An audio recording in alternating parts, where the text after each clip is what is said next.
Thousands of years before the Wright brothers, Indian texts describe flight not as metaphor, but as mechanics. The Vedas and other Sanskrit scriptures speak of machines, Vimanas, that move through the sky, across continents, even between worlds. They had structure, power sources, propulsion systems, weapons, in temples, on carved stone, and deep in manuscripts. These machines appear again and again. Some say it's mythology, allegory, but others believe something different, that these weren't gods, and those weren't metaphors. They were machines, piloted, manufactured, lost, and maybe buried. Their silence is not from myth, it's from time, and time forgets nothing. The question is not whether they flew, but who silenced their legacy. The question is not why they left, but whether they were forced to. The earliest mention of Vimanas appears in the Rig Veda, dated over 3,000 years ago. Later, the Mahabharata and Ramayana expand on the idea. The descriptions aren't poetic. They're technical. Vimanas are said to be metallic, powered by internal cores, capable of vertical takeoff, hovering, and rapid directional movement. Some were shaped like spheres, others like double-deck discs.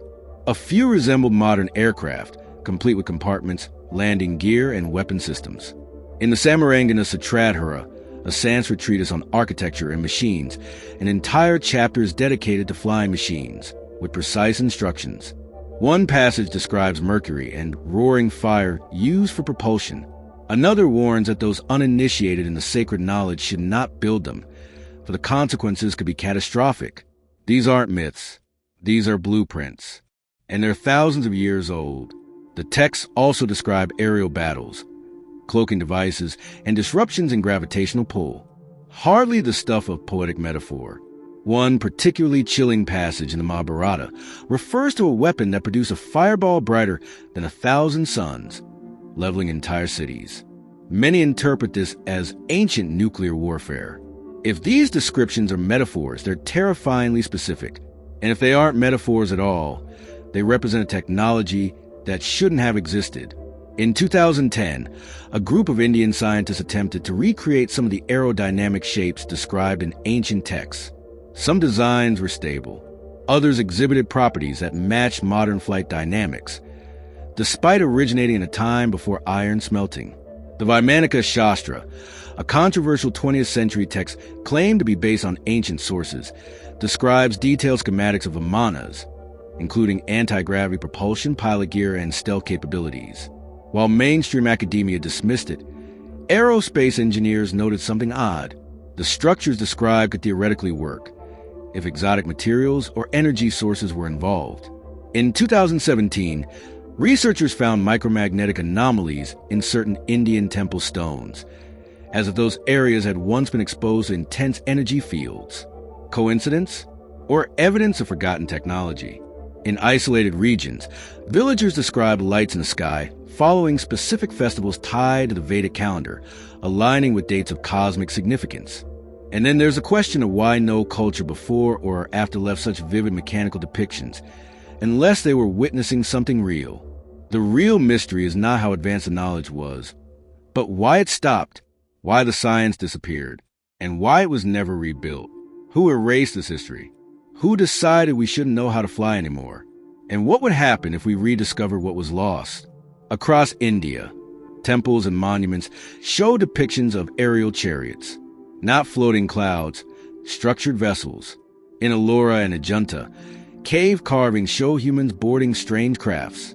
In Hampi, stone engravings show vehicles above the ground, with trails beneath them. More curious is the metallurgy.